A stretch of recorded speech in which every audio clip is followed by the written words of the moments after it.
दोस्तों नमस्कार। इस सवाल का उत्तर हम सिर्फ 1 सेकंड में निकाल सकते हैं। इसके लिए थोड़ा बेसिक को समझना जरूरी है। सवाल क्या है? प्रथम 16 प्राकृतिक विषम संख्याओं का समांतर माध्य क्या होगा? हम सबको पता है संख्याओं का समांतर माध्य निकालने के लिए हम इस सूत्र का उपयोग करते हैं। पहले हम इस सूत्र की सहायता से समांतर माध्य निकालेंगे, उसके बाद शॉर्ट ट्रिक से सिर्फ 1 सेकंड में इस टाइप के सवालों का समांतर माध्य निकालना समझेंगे। देखिए, प्रथम 16 प्राकृतिक विषम संख्याएं।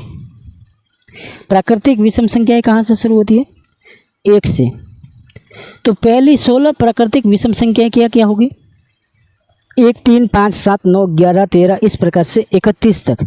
ये पहली 16 प्राकृतिक विषम संख्याएं हैं।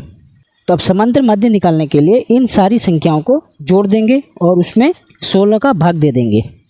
पदों का योग बटा पदों की संख्या, तो टोटल पदों का योग यानी इन सारी संख्याओं का योग करेंगे, फिर बटा पदों की संख्या।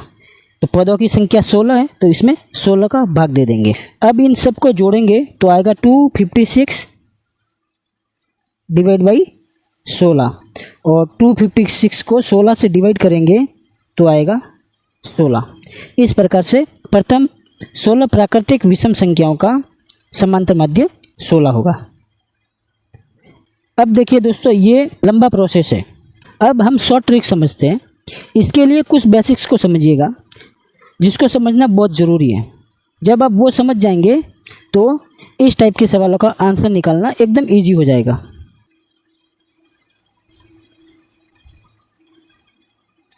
दोस्तों, एक फॉर्मूला है 2n-1। जितने भी विषम संख्याएं हैं, ओड नंबर्स हैं, ये इसको फॉलो करती है।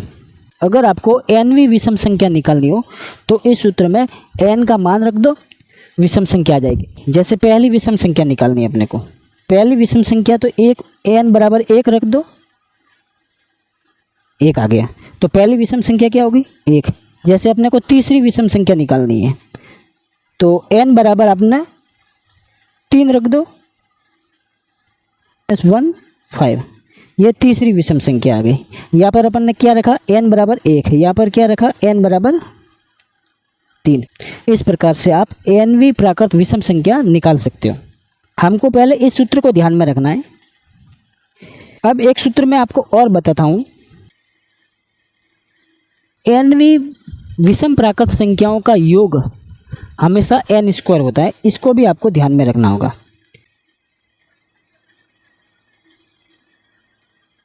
जैसे मैं आपको बताऊं कि प्रथम 3 प्राकृत विषम संख्याओं का योग बताएं, तो प्रथम 3 प्राकृत विषम संख्याओं का योग n², n बराबर 3, और 3 का स्क्वायर कितना हो गया? 9। अब हम इसको समझ के देखते कि वाकई में 9 ये कैसे आया। अब देखिए, पहली विषम प्राकृत संख्या कौन सी है? 1। दूसरी विषम प्राकृत संख्या कौन सी है? 3। तीसरी विषम संख्या कौन सी है? 5। अब इन तीनों को जोड़ दो, कितना होता है? 9।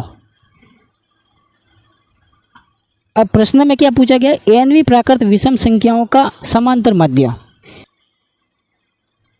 अब हमको nवीं प्राकृत विषम संख्याओं का समांतर माध्य निकालना है। तो पदों का योग n² बटा पदों की संख्या n। एक n से एक n कट गया तो क्या बचा? n। यानी nवीं प्राकृत विषम संख्याओं का समांतर माध्य n ही होगा। तो आपको इस कॉन्सेप्ट को पूरी तरीके से समझ में आ गया कि जब कभी भी nवीं प्राकृत विषम संख्याओं का समांतर माध्य पूछा जाए तो n ही होगा। 16वीं प्राकृत विषम संख्या का समांतर माध्य 16।